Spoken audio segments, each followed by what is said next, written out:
I'm Joshua Yen, and I'm an undergraduate at Oxford University. In the past, I was a D student, and I went from a D student to an A-star student, and from an A-star student to one of the best, if not the best university in the world. So today is 5 habits that successful students use to up their academic game. First thing that I'll be sharing with you is indeed to surround yourself with ambitious friends.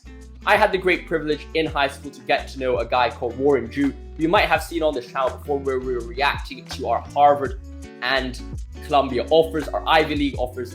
He is an extremely ambitious student. I cannot speak higher of him. He's really smart, really ambitious. And over time, during our friendship, we were able to develop each other's knowledge, press each other to the top, and that is something which you really should do. By surrounding yourself with highly ambitious students, you're able to push yourself and have friendly competition between each other to try to reach new heights. In fact, a lot of people have the mindset that, oh, other people who are as successful as you want to compete with them, and you have this negative energy going on. In fact, when people were asking me about my relationship with Warren when he got into Harvard, or when I got into Oxford, people asked him about, or are you ever jealous about the other one getting into a good university? Do you ever feel uncomfortable?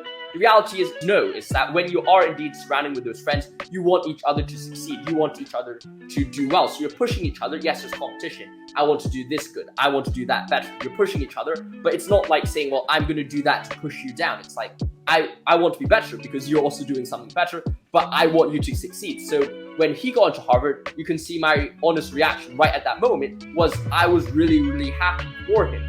And in the same way, when I got to Oxford, he was really happy for me. So when I'm telling you to surround yourself with ambitious friends so you can compete and push each other together, you will definitely be able to see that that's actually a positive influence. By having those other good role models around you, by having those good examples, you are going to become the people who you surround yourself with. So as a result, it's the first thing you want to do is to surround yourself with success and like-minded, ambitious people. The second habit that I would like to share with you is to keep up with current affairs or topics. And the reason why I'm not saying keep up with the news is because the news is often biased and the news is often negative. So when you're listening to the news, it's very easy for people to flip stories and flip ideas against you to make you not even understand what the truth is anymore. For example, if you're looking at a headline, it might be some random sensational headline like, X football player was sleeping with this X model, or X football player was pictured leaving the club with the X person.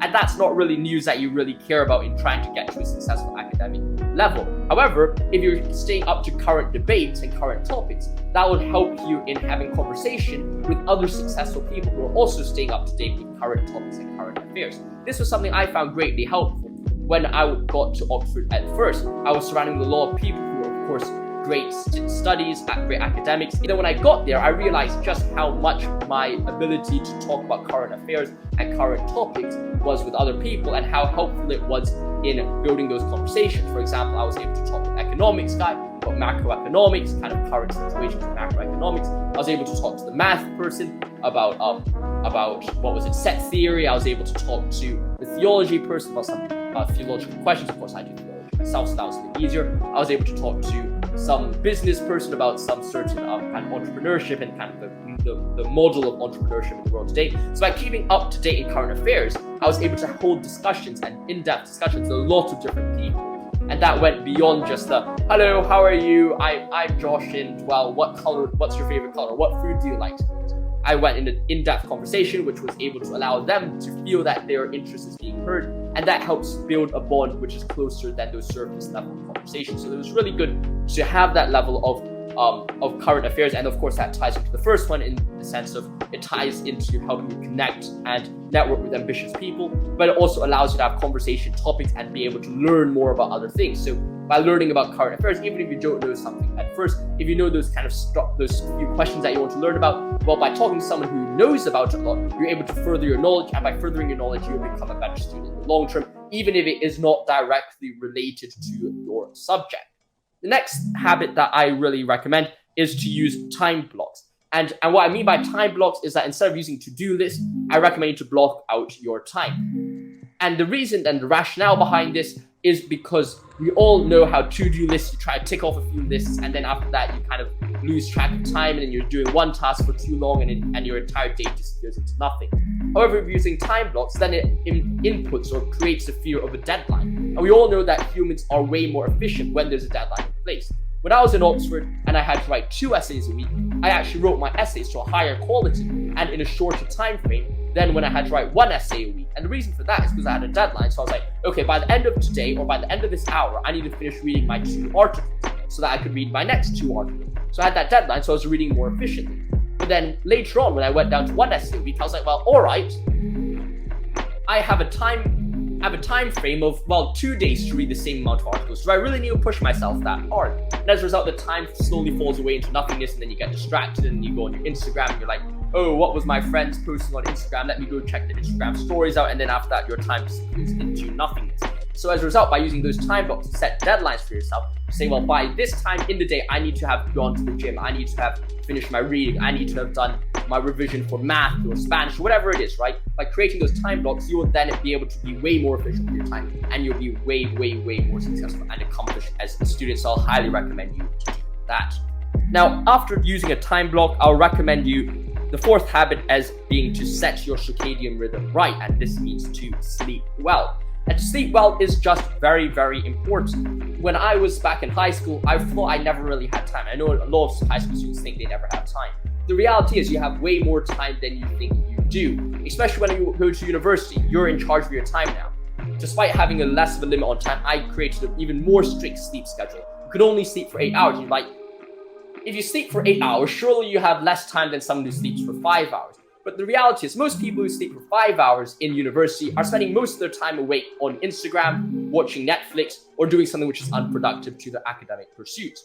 As a result, if you're going to say, well, okay, I'm going to sleep for 8 hours, I'm going to get my good nights of sleep, which is going to lead to higher productivity the next day and higher attentiveness and alertness the next day, it would also be able to say, well, all right, I'm awake at 6 a.m. in the morning now. What am I going to do? And that's something I realized. I was awake at 6 a.m. in the morning. I was like, what am I going to do? I'm going to go to the gym. All right, I've gone to the gym. It's 7:30 in the morning. Everyone in the college is still asleep, or most people, apart from the rowers, are still asleep. Now I'm thinking like, all right, 7:30, what am I going to do now? All right, I have to go do my work. I'm going to do my readings. I'm going to do my writing. I'm going to do my essay plans. I'm going to write my essay. And what happened was by midday, before everyone was out of bed and started to watch Netflix or Instagram, I already done half of my work for the day, if not even more. I finished my work by midday, and then I have the entire afternoon to work on my YouTube channel, my business, and all these things, right? So what you do notice is that by setting that sleep schedule and setting it into a way which suits you, you'll then be able to become more productive in the long term, and you'll become a highly successful academic. And I'm not saying to make your sleep schedule, you have to wake up at 6 a.m. I'm just saying that waking up at 6 a.m. is good for me, but maybe for you, you want to sleep at midnight and wake up at 8 instead. Whatever time works for you, but you just want to be in a mood or situation where you're very strict with your time and you have a good sleep schedule, but you also have a good working schedule set around that as well, and don't give yourself any excuses. Now, finally, the last thing I'm going to tell you is very important, and it's a habit of all successful students I know, is reading. You could read a lot of things, and it doesn't mean just read things that you're interested in academically. Of course, that helps. In my process of getting to Oxford, I read at least 80 books. In fact, I'll put a picture of the mind map, or what do they call it? The charts, the Excel sheet of all the books I read on my path to get into Oxford. You can find it here. But essentially, during that pathway of going from DC to Oxford, I read a lot of philosophy books. But you don't want to just read philosophy books. You want to learn other things like personal finance, other things like money. How do you sell things? How do humans work? How does psychology work? Learn all about the human endeavor, and then you'll be able to develop your understanding of the world. And I think about reading a book as certain writers research for a very long time. So you're learning all of the research in such a short time, and you're going to become a more efficient person in this world. And as a result, I'll highly recommend you to read, and reading is just such an important thing. So those are the 5 habits of highly successful students. If you enjoyed this video, make sure to like and subscribe. This video took a long time to prepare, and I was sharing a lot of information with you, so hopefully you found it helpful. Let me know your thoughts in the comments below, any feedback for how I could improve these videos, what videos you want me to make next as an Oxford student to help you become a better student as well. So make sure you let me know in the comments below. I just want to help you guys and build a community here together. Stay safe, my friends. See you soon. Thank you for watching, and goodbye. I'll see you next one, and see you soon.